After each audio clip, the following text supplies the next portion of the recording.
What does a leak down test actually show? More than you think. It's a window into your engine's health.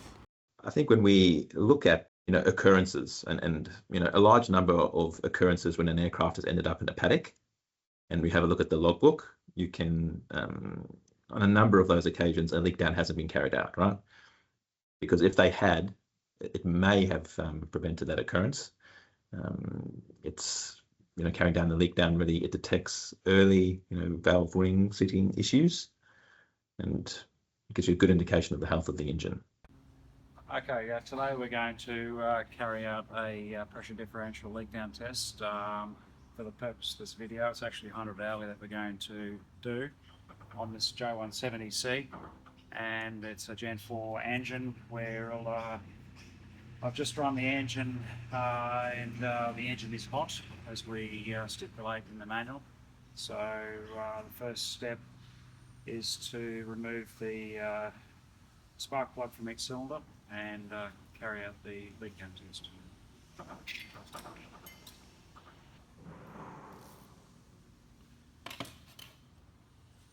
So with an 18mm spark plug socket, we're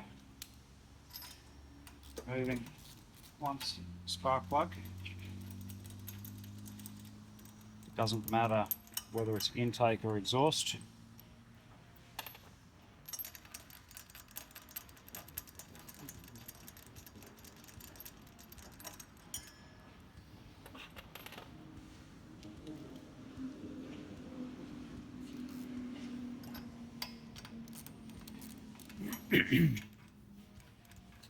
So the purpose of a differential leak down test is to check the cylinder bore, the rings, the cylinder head connection to the barrel, and whether the intake or exhaust valves are sealing correctly. And all this is done at top dead center on each cylinder.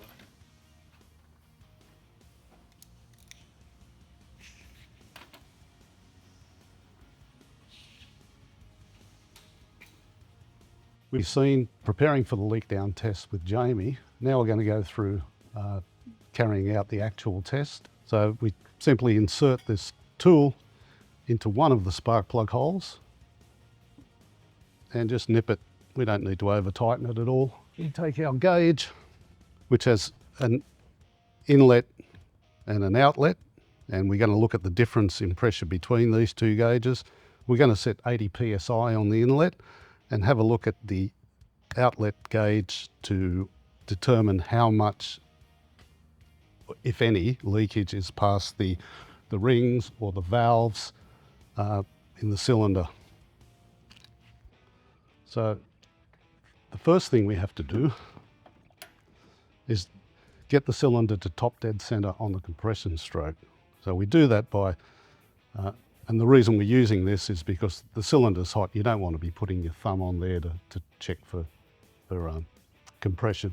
So we just put our thumb over the end here. We'll rotate the prop until we get, and you'll hear it, yep. So now we're coming up on the compression stroke.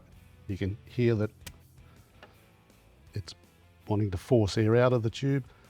We get to a point where about there, now it's sucking air. So we'll just go through that.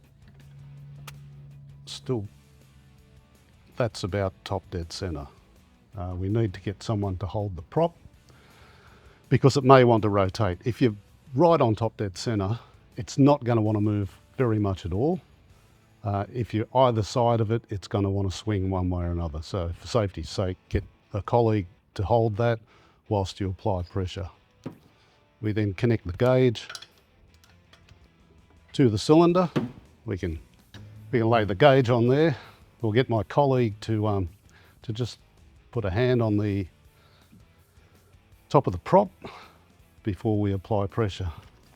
So the first thing we're going to want to do is wind this regulator to apply 80 psi or thereabouts on the inlet, making sure that the shut-off valve on the gauge is closed at this stage, so we're not putting any pressure into the cylinder. We're merely putting it on this side of the shut-off valve. So once we're around about 80, we can open up, slowly open the gauge. We can see we've got 70 psi on the gauge. So there is a little bit of leakage. It's well within limits. I'll just shut that off now. That's as quick as we need to do it. It's simple.